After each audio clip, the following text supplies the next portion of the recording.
Mercredi 28 août 2019, mesdames, messieurs, bonsoir. Bienvenue à toutes et à tous dans cette édition d'information sur la télévision Labari. Édition que nous débutons avec cette mise au point de la Direction générale de la Société d'exploitation des eaux du Niger.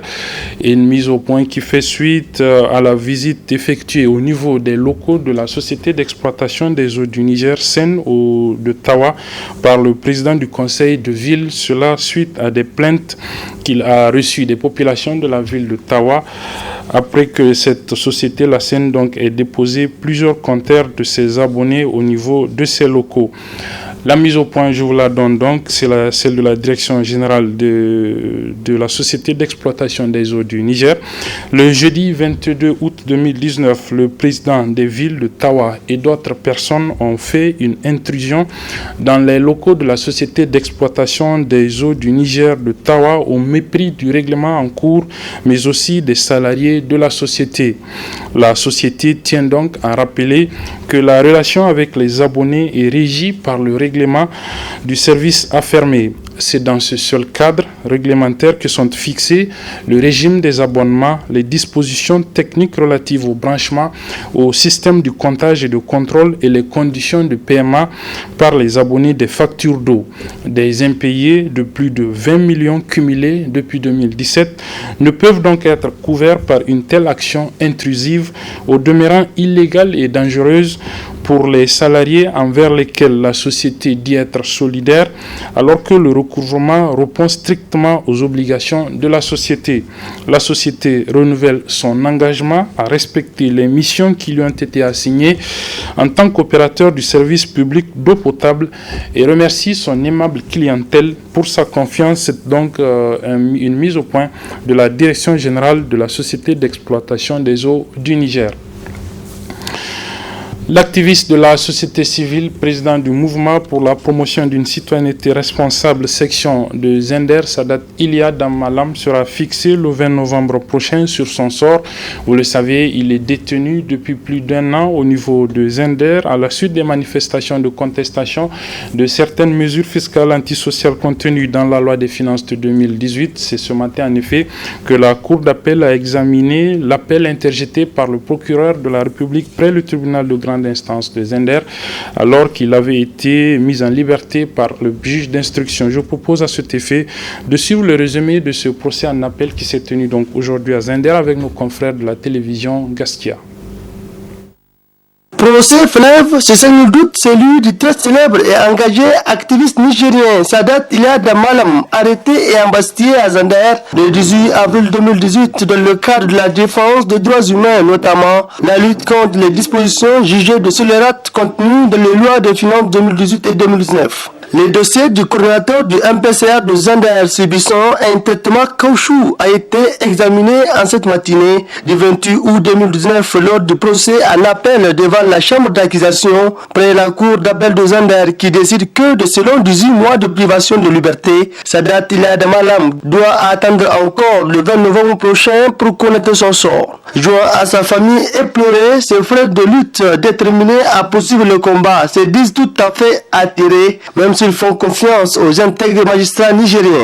C'est un sentiment de stupéfaction en ce sens que nous savons bel et bien que ce délai-là est un délai qui est très long.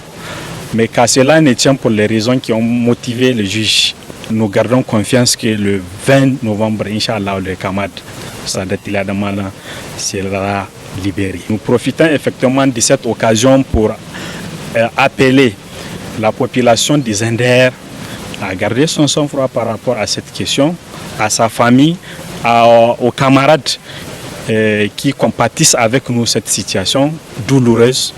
Nous savons que toute chose a un début et une fin. Et bientôt, Inch'Allah, nous allons aboutir à cette fin de ce dossier du camarade Sadat Iliad Malam. Rappelons que Sadat Iliad Malam qui a été transféré à la maison d'arrêt de Matamai pour des raisons non encore élucidées. Quelque temps seulement après son incarcération a été élargi par le magistrat le 21 mai 2019 mais maintenu malheureusement en prison après interjection d'appel du procureur de la République près le tribunal de grande instance de Zender.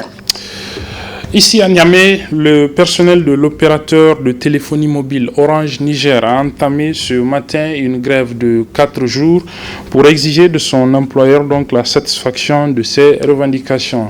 Les revendications, notamment le dédommagement des agents par l'opérateur avant la cession de ses parts d'action dans la société à un nouvel acquéreur, comme la grève de la semaine dernière. Celle de cette semaine aussi a été précédée ce matin par un sit-in à la devanture du siège de la société. C'était en présence de nos reporters Sadou Doumi et Adam Soumana. Cette mobilisation du personnel d'Orange Niger à la devanture du siège de l'opérateur de téléphonie du même nom, en lieu et place de leurs différents postes de travail, témoigne à suffisance de l'engagement de ces agents à en découdre avec leur employeur. Ce dernier, en passe de plier bagages du Niger, continue de faire la sourde oreille aux revendications du personnel, d'où un durcissement du mouvement de la part des agents nigériens de l'opérateur français. C'est important que l'opinion nationale et internationale comprenne que c'est une revendication de l'ensemble des travailleurs. Nous avons demandé pour tous les efforts consacrés à cette entreprise et surtout dernièrement sur la dernière année, pour tout le stress dans lequel ils nous mettent tous les jours lorsqu'ils ont besoin qu'on atteigne les objectifs, de nous reverser 18% du chiffre d'affaires des réalisations de 2018. Malheureusement, notre employeur, malgré la forte mobilisation qu'il y a eu, n'a pas été sensible déjà au fait que des salariés aient exprimé à l'unanimité leur mécontentement. Aujourd'hui, nous avons décidé de reconduire la grève pour 4 jours, aujourd'hui, demain, vendredi et samedi, pour lui démontrer notre détermination. Et nous userons de toutes les voies légales pour faire aboutir notre légitime revendication. Coiffés du chapeau de paysan, signe du laboureur en attente de la moisson, les agents d'Orange Niger, dans leur angoisse, lancent un vibrant appel aux autorités compétentes du pays. Tout ce que nous demandons, nous l'avons fait de bonne foi avec notre employeur. Pendant longtemps, ils ont joué la carte de « attendez, on arrive », ils ne sont jamais arrivés. Il a fallu la dernière fois pour qu'ils nous disent définitivement qu'ils ne donneront jamais satisfaction. C'est pour ça que notre appel va à l'endroit de nos autorités. En tant que travailleurs et citoyens de ce pays, si nous avons un souci, les seuls qui peuvent nous aider, ce sont les autorités de ce pays-là. Donc nous lançons un appel à ces autorités pour nous aider à nous faire entendre. Et nous pensons que si l'État s'implique pour regarder ce qui se passe chez nous, ils vont eux-mêmes découvrir un certain nombre de mauvaises pratiques managériales, un certain nombre de mauvaises décisions stratégiques qui nous ont amenés dans cette situation. Et nous estimons que c'est trop facile pour un employeur de faire tout ce qu'il a fait pour échouer et après décider de partir comme si de rien n'était. Donc nous lançons cet appel aux autorités qui nous ont notifié, qui sont dorénavant en charge de la question de la pérennité de l'emploi, de créer toutes les conditions pour que nous soyons déjà entendus en tant que travailleurs. Si c'est pour nous qu'on le fait, on doit nous écouter et prendre en compte nos préoccupations. Un cri de cœur à prendre au sérieux par les plus hautes autorités du Niger, qui font d'ailleurs de l'emploi des jeunes une de leurs priorités. Ces hommes et femmes, malgré leur situation, entendent mettre à profit ces moments de grève pour sauver des vies nigériennes à travers une opération de don de sang le vendredi prochain. Un forum international des jeunes sur la désertification se tient depuis ce matin à Niamey. C'est la première édition. Elle est organisée par plusieurs structures de jeunes notamment. Et durant 3 jours, les participants vont échanger autour de la thématique jeunesse, lutte contre la désertification et la migration à risque. Le résumé de l'ouverture de ce forum avec nos reporters Aboubakar Souley et Nafis Azakou. C'est dans le cadre de sa mission, celle de contribuer de manière additionnelle et active aux actions de lutte contre la désertification, le changement climatique et la transition vers une économie verte, que l'Association des jeunes pour l'environnement et l'éducation civique au Niger a organisé ce forum international des jeunes sur la désertification IGED Sahel 19. Cette première édition a été initiée avec l'appui de l'Organisation mondiale pour les migrations OIM, l'Agence nationale de la Grande Muraille Verte et aussi du ministère de l'Environnement.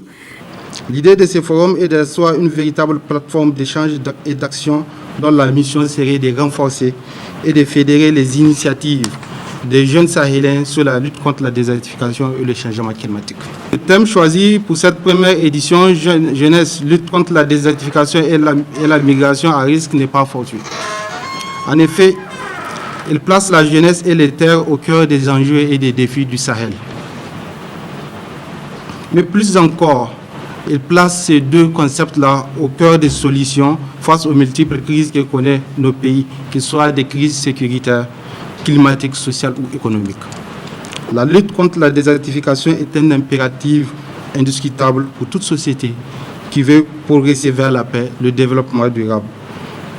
D'ailleurs, aucune civilisation départ l'histoire, départ le monde ou départ les progrès techniques ou scientifiques n'a survécu et ne peut survivre à la mort de ses sols.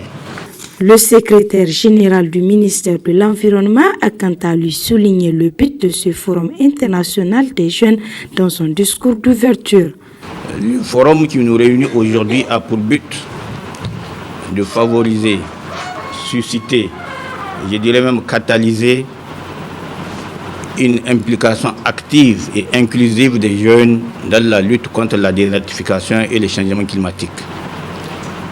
Il s'ouvre dans un contexte mondial caractérisé par la dégradation continue des ressources naturelles et des changements et variabilités climatiques. La désertification et la dégradation des terres réduisent fortement la résilience des populations, des terres et des écosystèmes, avec comme conséquence la baisse des rendements agricoles, la régression de la biodiversité, la déforestation, les dérèglements de fonctions écosystémiques et une insécurité alimentaire chronique. Plusieurs activités sont au menu de ce forum qui durera 3 jours, à savoir des panels sur la lutte contre la désertification, des expositions sur les ODD, des ateliers thématiques, une conférence sur l'entrepreneuriat vert et aussi des visites terrain. La suite de ce journal avec cette fois-ci un reportage sur la disponibilité d'une tubercule dont c'est actuellement la période. Il s'agit du manioc. Le reportage est signé Sadoumi et Asmaou Seydou. Le manioc, une plante arbustive appartenant à la famille des Euphorbiaceae, poussant dans les régions tropicales, dont les longs tubercules riches en amidon sont la base de l'alimentation locale. Ici au marché, l'on constate sa disponibilité avec des consommateurs qui viennent s'approvisionner. Le manioc est très délicieux. Il est utile pour l'organisme. Je le consomme très bien. On peut le consommer cuit comme cru. À chacun son goût. Les revendeurs, eux, profitent de cette période pour tirer leur épingle du jeu. Je vends du manioc. On vend le tas à 600 voire 750 francs CFA. Le manioc est très délicieux. C'est sa période. Tôt le matin, les revendeurs se bousculent ici pour s'approvisionner. Dieu merci, chacun trouve son compte. Aussi, grâce à sa forte teneur en hydrate de carbone sous forme d'amidon, le manioc rassasie, mais apporte aussi beaucoup d'énergie. Son apport en graisse est aussi très bas. C'est pourquoi ce légume est un aliment idéal pour les personnes qui doivent faire des efforts physiques importants. Mais aussi et surtout, il faut garder à l'esprit qu'une trop grande consommation du manioc peut entraîner des problèmes d'obésité. La Commission nationale de gouvernance du mécanisme africain d'évaluation par les pairs, MAEP, a organisé ce matin à Dosso un atelier de formation à l'intention des membres de cette commission, les membres régionaux donc de cette commission. Au cours de cet atelier, il sera également procédé à la mise en place des structures départementales de la région de Dosso de cette commission, comme nous allons le voir dans ce résumé. Le mécanisme africain d'évaluation des pairs MAEP a ouvert ce mardi 28 août 2019 les travaux d'un atelier d'information et de sensibilisation des membres du MAEP. Instrument d'auto-évaluation dont s'est dotée l'Union africaine depuis 2003, avec l'adhésion de notre pays en 2012, le MAEP et un instrument auquel adhèrent volontairement les États membres de l'Union africaine. Cette cérémonie a été présidée par le gouverneur de la région de Dosso en présence du secrétaire général adjoint du gouvernorat, des membres de la mission et plusieurs secteurs de la société. Après l'allocution du président régional Mayep Dosso, le chef de mission Mayep El Haji Maman Lokoko a d'abord invité les différents membres au respect strict des règles qui régissent le Mayep avant de leur rappeler leur mission. Le mécanisme africain d'évaluation par les pairs Mayep est un instrument auquel adhèrent volontairement les États membres de l'Union africaine dans le cadre d'une initiative d'auto-évaluation de leur gouvernance. Le Mayep a pour finalité le développement et la diffusion des meilleures pratiques et la rectification des déficiences sous-jacentes en matière de processus de gouvernance et de développement socio-économique dans les États membres de l'Union africaine. Le but du Mayep est d'encourager l'adoption de politiques, normes et pratiques en vue de promouvoir la stabilité politique, une croissance économique élevée, un développement durable et une intégration économique sous-régionale et continentale accélérée. Le Mayep a pour principe de fonctionnement la transparence, la responsabilité et l'absence de toute pression et manipulation politique ou diplomatique. C'est à ce mécanisme stimulant et incitatif que son Excellence M. Issouf Mohamed, président de la République, chef de l'État, a fait adhérer notre pays en 2012. Cette adhésion est le fruit de son engagement personnel à évaluer et à améliorer la gouvernance politique et économique au Niger. Dans son discours d'ouverture, le gouverneur de la région de Dosso a brièvement rappelé les objectifs du Mayep avant de s'appesantir sur sa mise en œuvre. Mesdames et messieurs, le but du Mayep est d'encourager l'adoption de politiques, normes et pratiques rentrant dans la promotion de la stabilité politique, la croissance économique élevée, le développement durable et l'intégration économique sous-régionale et continentale accélérée. Le Mayep a pour principe de fonctionnement la transparence, la responsabilité et l'absence de toute pression et de manipulation politique ou diplomatique.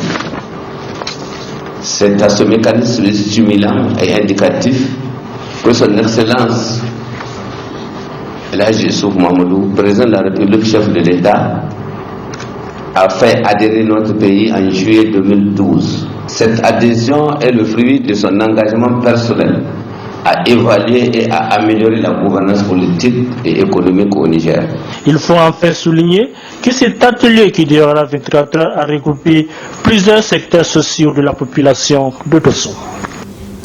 Voilà, pour refermer ce journal, je vous donne une seconde lecture de cette mise au point de la Direction générale de la Société d'exploitation des eaux du Niger, mise au point suite à l'intrusion, c'est le terme de la mise au point du président des villes de Tawa. Ce jeudi 22 août 2019, le président des villes de Tawa et d'autres personnes ont fait intrusion dans les locaux de la SEM Tawa au mépris du règlement en cours, mais aussi des salariés de la société.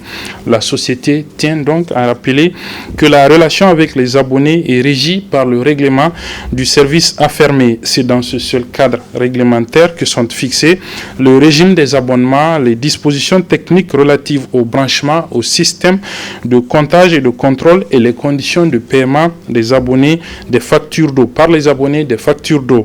Des impayés de plus de 20 millions de francs CFA cumulés depuis 2017 ne peuvent donc être couverts par une telle action intrusive au demeurant illégale et dangereuse pour les salariés de la société envers lesquels la direction générale dit être solidaire, alors que le recouvrement répond strictement aux obligations de la société. La SEN renouvelle son engagement à respecter les missions qui lui ont été assignées en tant qu'opérateur du service public d'eau potable et remercie son aimable clientèle pour sa confiance. C'est donc une mise au point de la direction générale de la Société d'exploitation des eaux du Niger, la SEN, relativement à la situation qui a prévalu le 22 août dernier au niveau de ses locaux d'Ottawa. Et c'est sur ce que se referme cette édition. Mesdames, Messieurs, merci de l'avoir suivi. Merci aux équipes techniques et rédactionnelles qui m'ont aidé à la présenter. Les programmes se poursuivent sur la télévision Labari. Au revoir.